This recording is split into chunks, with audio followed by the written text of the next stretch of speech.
My name is Sulan, I'm 26, and I used to think power lived in polished shoes and designer bags. I was wrong. The man I mocked for scrubbing floors now signs executive checks. And the last name on his list was mine. His name was Lao Chun. At least, that's what his badge said, though no one ever asked. No one ever cared. He wore the same faded gray jumpsuit every day, kept his head down, cleaned up after our meetings like a silent ghost. Always early, always quiet. We mocked him behind his back, sometimes to his face. Careful, janitor. Don't touch my Louboutins. Someone should teach him to walk without that mop clunking. That someone was me. I was Sulan. Sales executive. Rising star. Smart mouth. Sharper heels. I made deals, hit targets, and treated janitors like background noise. Until one Thursday morning. We were called into a full company meeting. Big changes, they said. New management. New ownership. I walked in expecting the usual CEO reshuffle. The kind where some gray-haired investor takes over and ruins the coffee budget. But when the elevator doors opened, I stopped breathing. It was him. Lao Chun, but not in a jumpsuit. He wore a tailored charcoal suit, crisp white shirt, and steel-cold confidence. Hair slicked back. Watch glinting. Posture firm. He walked to the head of the table like he built it. Whispers spread like wildfire. Is that the janitor? No way. Did he win the lottery? No. He didn't. He bought the company. The VP introduced him. Please welcome Mr. Chan Yiming, our new majority shareholder and acting chairman. The room spun. My hands went cold. I had laughed at him, told him to mop faster. Once I even dropped a coffee cup on purpose, just to see if he'd flinch.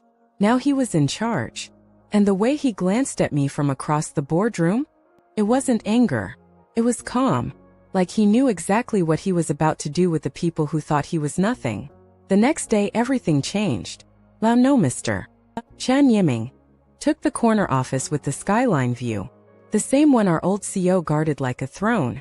The janitor cart was gone, replaced with leather chairs, security clearance, and a plaque that read, Founder, Investor, Owner.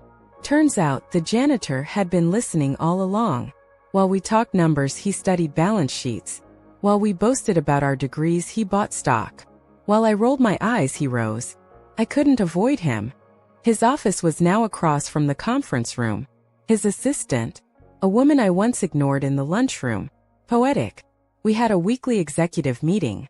I arrived in heels and fake confidence. He came in late, deliberately. Silence fell as he pulled out his chair. He didn't even look at me. Instead, he opened his laptop and spoke in a calm, low voice. Departmental restructuring begins next week. Certain roles will be reevaluated. Everyone nodded. Except me. I swallowed hard. Restructuring? No one had mentioned that in HR. Not in our bonus emails. Not in the monthly forecast. I glanced around the table. Some were sweating. Some were smirking, mostly the ones who used to joke about him the loudest. But Mr. Chun didn't raise his voice. Didn't threaten. Didn't even acknowledge the years of mockery. He simply spoke like he'd been doing this forever. Because he had. Not in suits, but in silence. Every corner he scrubbed, he watched. Every insult we threw, he filed.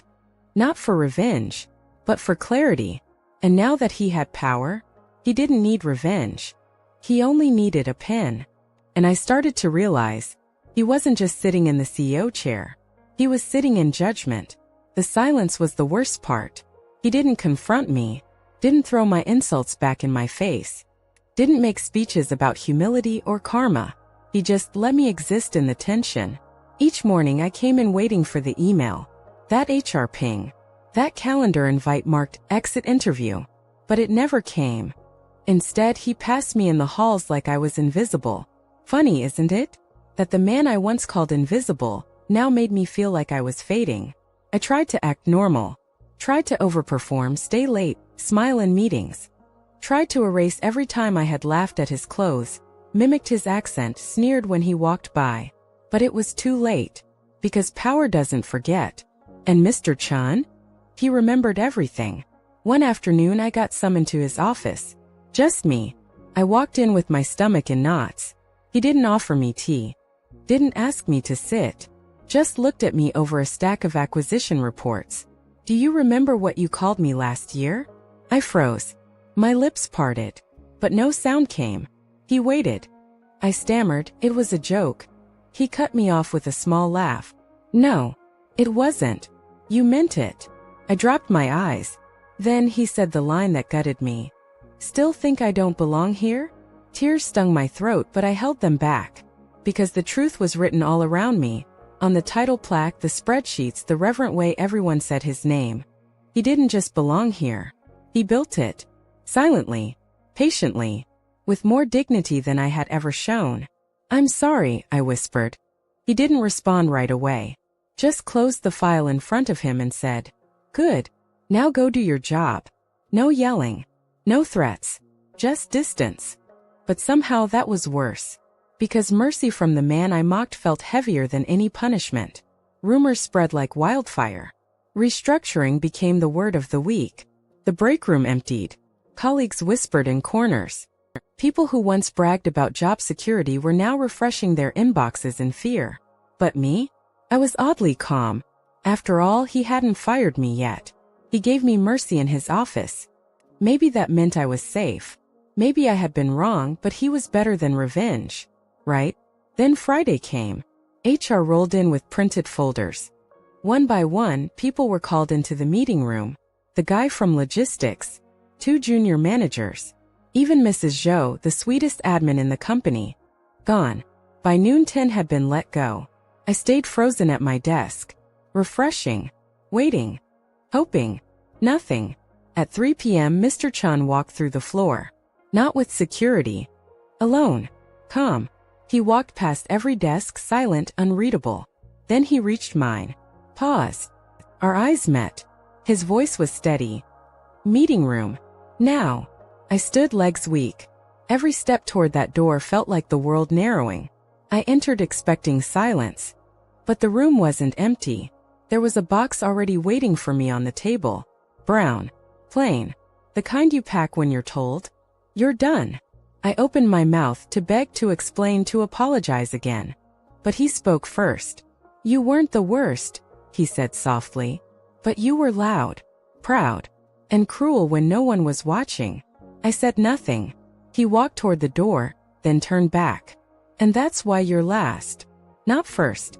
Not forgotten. Last. Because sometimes punishment isn't in the explosion. It's in the wait. The knowledge that your turn is coming. And when it does, the silence says everything.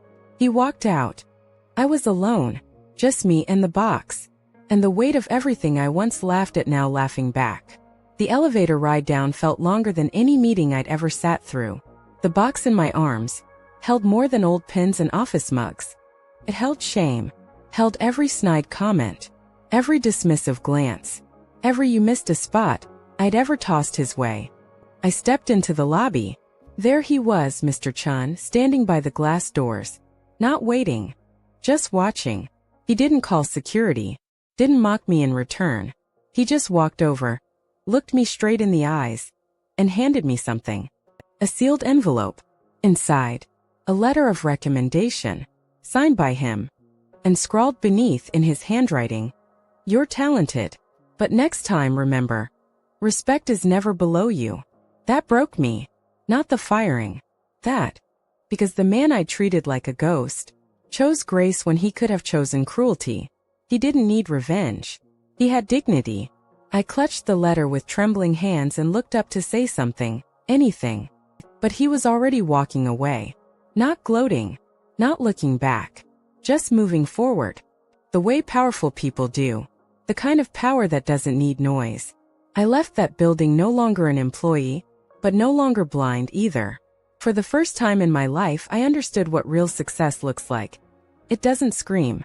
It builds quietly. And sometimes it wears a janitor's uniform until the time is right. They say karma takes time.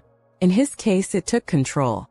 And in mine, it taught me that the lowest person in the room might just be the one with the highest view. Have you ever underestimated someone, only to regret it later? Let this story be your reminder. Kindness costs nothing, and dignity remembers everything.